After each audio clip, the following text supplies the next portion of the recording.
a lot of them were, there wasn't like a lot of films in its past that you could say, oh, we're doing like that did.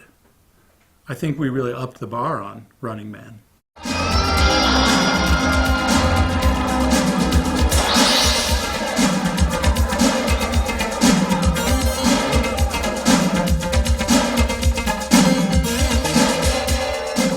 We saw the movie a few days before, well, quite a few times. I mean, I saw the movie in the cutting room all the time because I was looking at the visual effects. So we're looking at the visual effects, and you're seeing it sort of tráilers. developing and developing. And truthfully, at that point, you're lost in the movie. You don't know how the story plays anymore. You've seen it too many times. And so the bottom line was, I thought it was really a big if it was going to hit with the audience by the time I finally saw it, because I didn't know if they would bond with the character and his journey, especially because of the violence that they have to go through. It was really that violence issue. It's like, are people going to be freaked out by this? I mean, these people get slaughtered left and right, all the people he comes up against. So, but it was so much fun. Richard Dawson was so humorously evil that I think we all kind of thought, okay, this movie's going to do really well. Here is Sub-Zero! Now, Plane Zero!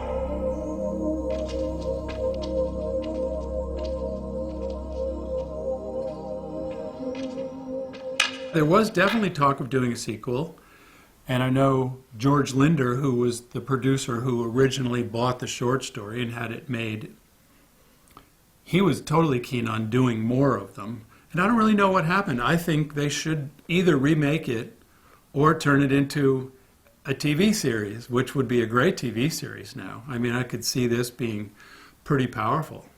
And guess what? The movie was a prophecy of where we are today. Think about it. This movie was absolutely predicting what we are living now. This TV show, this fake news, the changing reality, the spin doctor thing, the force-feeding violence and vulgarity, and making political stuff, turning it into entertainment. So it's like politotainment, which is really does a bad service to politics in general, because you really want politics to be serious. But the ratings of news are up nowadays. Why? Because politics is a circus every single day. I'm not going to name names or give away my political affiliation here. I will just say that The Running Man nailed it a long time ago, and that's where we're at right now. So this should be remade, and we need to even up the game if we remake it, because now we could really show even a percentage more. Because we can't do what we did in the original Running Man, but the story still works. Well, I had been working, by this time I'd been working about 7 years in Hollywood. I'd done a lot of television, worked my way up the food chain in television from story editor to executive producer, and I had done 2 movies at this point, 48 Hours and Commando, both of which sort of indicated ability to juggle action and humor. And Rob Cohen, who had bought the rights to The Running Man, not knowing it was by Stephen King under a pseudonym, was looking for a writer to bring it to adapt the book to the screen. And looking around at that time, who's doing these kind of things? My name crossed his desk. Maybe he read one of the scripts just to look at the script rather than the movie. He called me in for an interview. I hit it off. I read the book. He told me his plans for the book. And at this time, they had a script that the fellow who had optioned the book, The Running Man, was on a layover. And at an airport, and he said, "This looks good." Read the book, said, "Wow, I'm going to option this and I'm going to get into the movie business." He was an independently wealthy person who wanted to be in the movie business. trying to crack the movie business in more than one way, he wrote a script with someone else, but was not really a screenwriter. But when he came to the studio, he said, we have a script already, and I've got the rights to this book. So the studio at that time, which was affiliated with Columbia, they said, well, this script needs a big rewrite, you know, and also, why are the rights so expensive? That's when they discovered that it was Stephen King, rather than this unknown writer who was awfully expensive. So by the time I came in, they had already had a conversation about getting Superman, Christopher Reeve, to play the lead, which would have been a more cerebral take. And in those early discussions, really before I even started writing, they said, well, maybe he got in trouble with the government for teaching, you know, for teaching about civil rights or what America used to be like. So that's how we got in trouble. But when you cast Arnold, you have a whole different thing. Tráilers. And Visita mi to this canal. day, I have people say, why did you change so much from the book? In the book, there's a worldwide depression. Everybody's out of work. And the character that Arnold played can't get a job because he's like, he punched out a foreman on the assembly line. But you look at Arnold and you go, couldn't he get a job delivering pianos door to door or something? It's really hard to believe that he's unemployed and nobody will give him a job. So we sort of backed into the idea that rather than being so desperate for money that you go volunteer on the show, in the book, his wife is a hooker and his son is dying and he needs medicine, and it's extremely depressing all the way through, and everybody dies. So the two things that I went to right away was, we need to explain a more plausible reason for Arnold to be in the situation. He would never volunteer. He's got to get a job, you know, wrestling alligators. There's so many things, even in dystopia. Look at the guy. He can get work. So we hit upon the idea of emulating the Roman arena. We're condemned criminals. And then you say, well, if he's a condemned criminal, we want the audience to like him.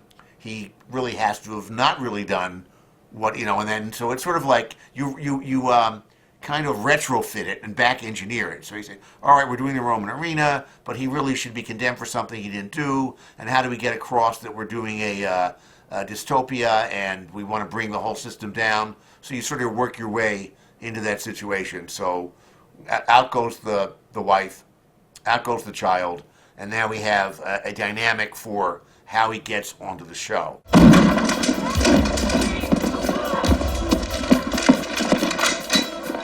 It's showtime. Arnold had to be innocent of the crime he was accused of, and you know it works for the movie. On the other, but meanwhile, his mindset is, even though he was framed, his dialogue in the movie, he doesn't care about the politics. He's not convinced that the government is bad. He thinks he's the only person who got screwed, and it's Maria and the other characters that the other two characters are revolutionaries. Maria is like a dupe. She, in fact, works for the network. She writes the jingles, so she gets the veil drops from her eyes too. But the influence of these other people gets him to realize that he is not just the only victim of the system. It's not that just the wheels came off his case, that everybody is suffering under this. And that's when he turns the corner and decides to join or all but lead the revolution. Hi, cutie pie. You know, one of us is in deep trouble. You know who I am? I've seen you before. You're the asshole on TV. That's funny. I was going to say the same thing about you. The other element for the show that's on the air, supposedly a hit show, when Stephen King wrote this book, he's up there in Maine. He's not in show business. And he's probably, like most people, not watching game shows. The big era of game shows was already over by the time he wrote the book. The game show in the book is like a game show like in 1958. Like a girl comes out with a box of envelopes, and the contestant picks the envelope, and that tells you the order in which you start running and what time you start running. And there's spinning wheels, and I'm going, by this time you've had the $10,000 pyramid, and there's neon and blinking lights. So this game show, which is so primitive, it's almost like a radio show. And then there were two characters. There's the host of the game show, who's kind of a jerk, and there's the behind-the-scenes producer, who is our evil character. And in the world of game shows, by the time the show's on 2 or 3 seasons, the host is the producer. It's like any show. So that was an easy solution to combine the host of the game show and the producer into one person. And then the brainstorm that Jackie Birch had, she was our casting director, which was to get a real game show host. And Richard Dawson actually had a whole career as an actor with some really fine roles before he fell into, most Americans knew him from Hogan's Heroes and then the game show. So Dawson was like a wonderful choice because it sort of like knocks the fourth wall down. Who loves you and who do you love? One more time. Yes! I was actually in the middle of my first draft when we got the signal that they were going to go for Arnold. And in fact, I had started out with maybe the possibility in mind that it was going to be Christopher Reeve, and I had already laid some pipe that he was arrested for teaching unapproved books to the kids, so I had to adjust my aim.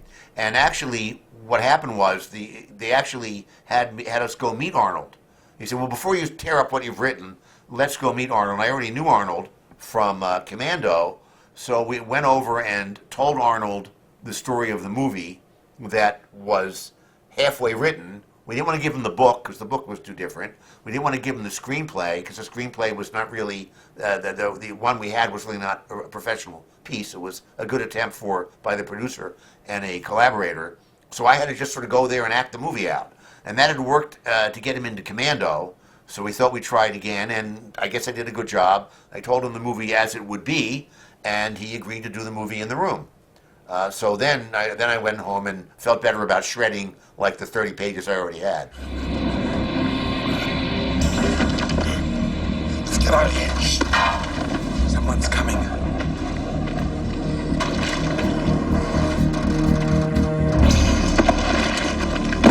Hey, Richard, where is Sandro? What the hell are you doing here? Once he was in, I just basically redid what I'd already done and got to the end. Not knowing that this would be that rare movie that instead of having 7 or 8 writers and 1 director, we had 4 or 5 directors and 1 writer. It was an unusual kind of circumstance because the development dragged out and people fell by the wayside. The original director was going to be George Cosmatos, who had done Rambo and also did a terrific movie about Wyatt Earp called Tombstone, a great director, passed not long ago. Wonderful guy too, and we went on a location scout. We were going to do the picture in Canada, and he came back and said, I can't make this movie for the price you put on it. And they said, well, we're sure we can make the movie for that price. And he left. As it turned out, he was absolutely right. The movie cost what he predicted it would, but no one's a prophet in their own land, or I guess in pre-production on their first movie. So then a director came in named Ferdinand Fairfax, an English director, who really wanted to Anglo it up. Like a lot of his notes were very, very, it was almost like Monty Python-esque, which could have been interesting, had we gone that way. But before I was even done, I got the signal we're going to be parting more ways with him. We don't know where it's going. Ferdinand Fairfax had one note that I recall.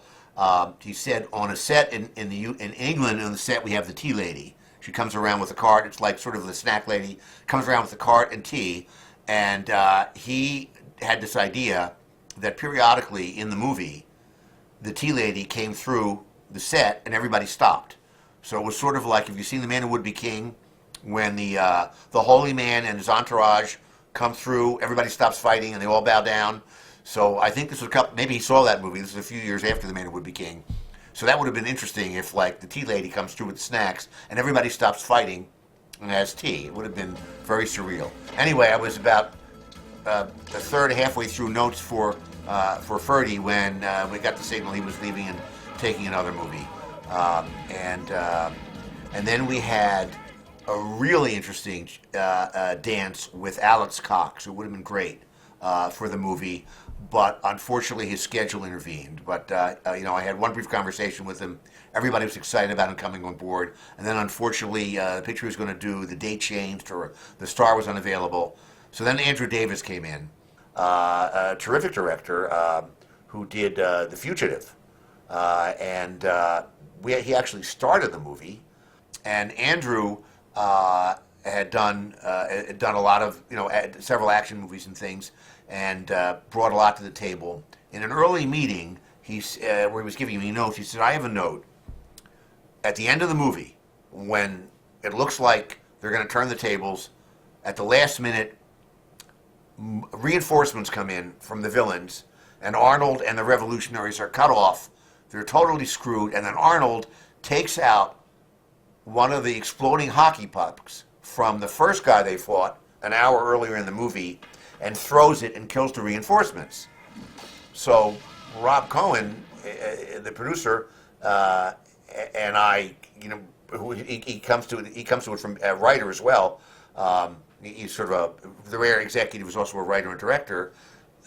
We both go, well, then does that make him, the audience is going to hate him? That means, where did he get it? He says, well, he picked it up in that opening scene. And so we both say, no, that means that he's had this in his pocket all the time. All his friends have gotten killed. So he said, all right, never mind. Now, if he had said, I am adamant about this, I like this idea, we could have found a way to do it. Instead, the movie starts filming. It gets a little bit behind schedule, and then I get a call from Rob Cohen. He wants you to come in right away. We got to look at some data. I want you to come to the studio right away. And I'm like, I just picked my daughter up after school. I said, my daughter, it's all right, it's okay. So what had happened was Andy had shot the scene of the ice hockey scene where they fight Sub-Zero, and he filmed Arnold taking one of the hockey pucks off the dead guy and putting it in his pocket. So he was obviously going ahead with this idea, which had been said, we are not doing that.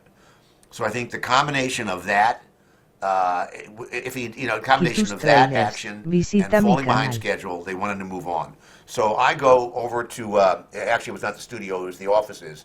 No, it was the studio, and the screening room, and Arnold is in his outfit, the jumpsuit.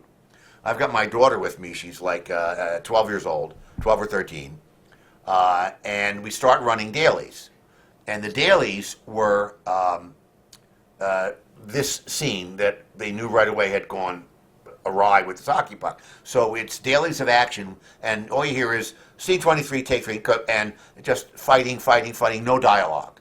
So, and a lot of it's B-roll, which there's no, so it's really monotonous and silent. So the first thing that happens is my daughter says, ooh, that's stinky. Can you put that away? And I realize she's sitting next to Arnold Schwarzenegger, and he's smoking a cigar, right? So he says, okay. He says, fine. So he puts it out. So I go, all right, okay. So I guess it's okay. That was very diplomatic, very, very cordial of him. Then, because it's silent and it's just she falls asleep on him. So for the rest of the session, my daughter is sleeping on Arnold Schwarzenegger. So it was he's a real gentleman. So anyway, now they put up footage of something that Paul Michael Glaser had done, and they said, all right, we're going with him. And one of the arguments for that was Rob had worked with Paul Michael Glaser on Miami Vice, a show that Rob was a director and a producer on, and Paul Michael Glaser, having started as an actor in television and then a director in television, could now work at the grueling pace we would now have to do because we got to start over some things. We had to shut down for like over a week and a half to switch from one director to the other, and our release date is not moving. It's an immovable wall. So that time pressure was another argument for somebody who had worked with with a gun to their head before, as Paul had done. So he came in and hit the ground running, and we managed to make it all the way to the end.